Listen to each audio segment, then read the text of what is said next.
G'day. Just want to do a little update on the bike, the XLV750. Done a few little trips lately, sort of sorting out a couple of little issues, nothing major. Got a trip coming up in the high country with a mate of mine on his XR600, still kickstart, so an older one, and sort of prepping for the trip a little bit.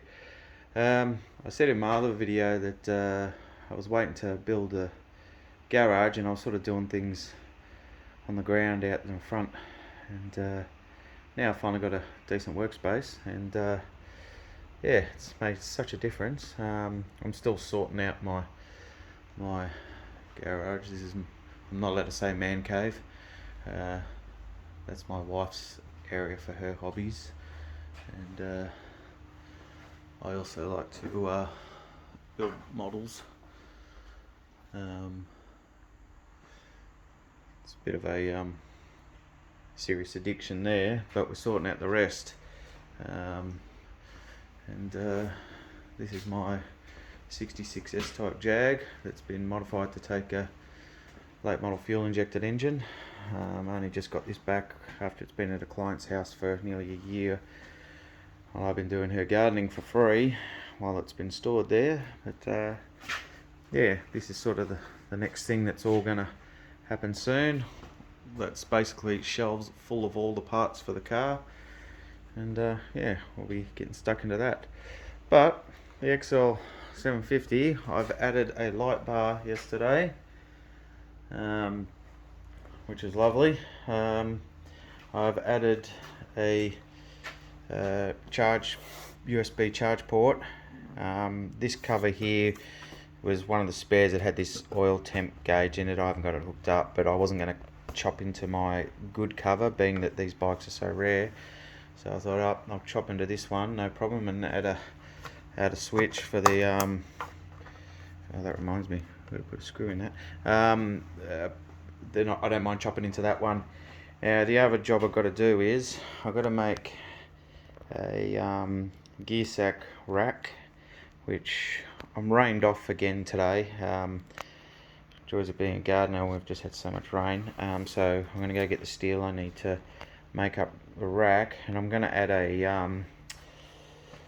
a tube to store my tools and tyre levers and whatnot in, and sort of these bikes came with a twin exhaust, so it'll be on the other side where the other exhaust was, and then I can just, throw a lot of tools into there.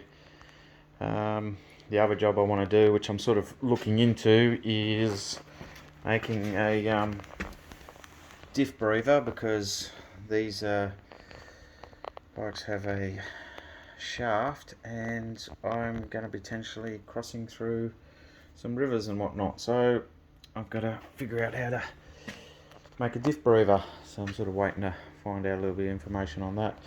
But yeah, bike's been running really well. I took it up to King Lake a couple of times just on the twisty roads. Got onto a couple of back dirt roads. I'm definitely got to get my fitness back up as far as bikes on the, I guess more so on the dirt, because it's a lot more physical. So just getting my head around that again. It's been a long time since I've ridden on the dirt. I road raced. I raced motorcycles on the track. Phillip Island was my last race in 2008 before I retired. So yeah, I'm just amazed how much of it just comes straight back to me. I haven't been on a bike since 2009, so a long time. But yeah, I just thought I'd share that. Oh, one other thing, I've got another tank, and this is driving me nuts, and I know it's common for these. I've got to make some crash bars up, which a mate of mine up in New South Wales has done a really nice set.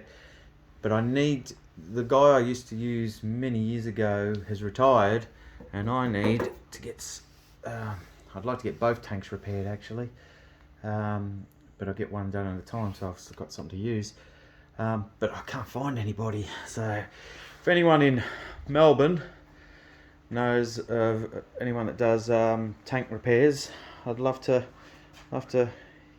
hear from you. But yeah, that's sort of where I'm up to.